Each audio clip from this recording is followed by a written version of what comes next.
Working remotely presents its own challenges. Without the ability to meet face-to-face during this pandemic, we have to rely on digital forms of communication. But going high-tech doesn't mean you're more efficient. If not used properly, using only digital communication methods means you're more likely to experience miscommunication.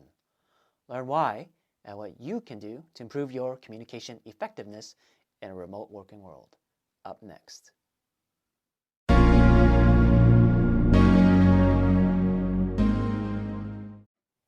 I'm Hector Wong, and I help new and future leaders be successful more quickly in their role without struggling to figure out what to do or how to do it.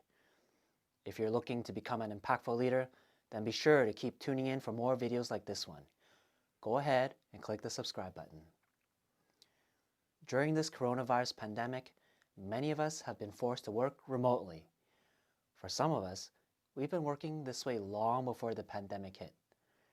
Instead of having face-to-face conversations, we have to rely more on technologies such as text messaging, chats, and emails to communicate with each other. However, clear and effective communication is more challenging when all of your conversations are made using the digital medium. The chances of mix-ups and misunderstandings are more likely.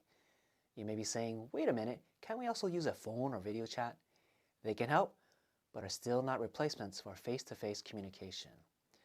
There are 3 reasons why communication is more challenging using these technologies. First, you miss the context. When you receive a message digitally from another person, you don't know what their physical, mental, and emotional state were when they sent the message. Without that understanding, you cannot frame their message properly and understand where they're coming from.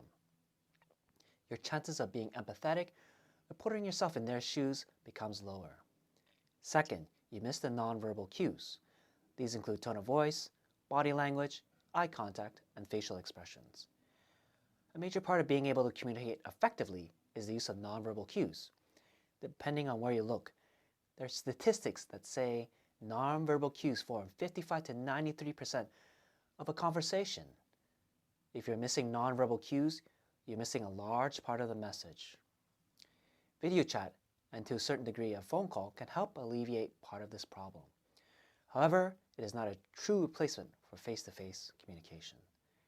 And third, for text-based communications, delays can be misinterpreted. When speaking with someone face-to-face, the conversation happens in real time. You get an immediate response. When it comes to text messages or chats, getting an immediate response is not guaranteed. If someone does not respond immediately to a text message, they may think they are being ignored. Also, text messaging may be disjointed if messages or ideas are sent in short, quick bursts. This makes it harder for a person to understand the core of the message. I'm going to recommend 5 strategies that you can use to help make digital communications more effective. First, know your audience to understand the best tool to use to communicate with them. Are they visual? Use video chat or text-based communication. Are they auditory? Use the phone. Do they like stories or do they just want the facts? Use a medium and communication style that they like. Second, set the context by stating things clearly. After sending your message or having your conversation, follow up using another communication medium. For example, if you called someone, follow up with an email afterwards to ensure your message was clear.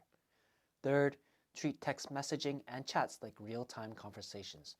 Use them only for short messaging. Use emails for longer or less urgent messages.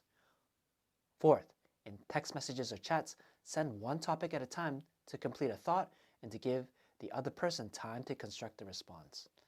We tend to send quick texts which doesn't give the other person time to think. They can also get confused if they are bombarded by disjointed messages. And lastly, don't leave people waiting in text messages or chats. If you cannot respond right away, say so by typing a quick response and indicate you will get back to them later. Email, text messaging, video chat, they're all important and valuable digital communication tools. To be able to communicate effectively in the remote working world, we need to learn to use these tools wisely.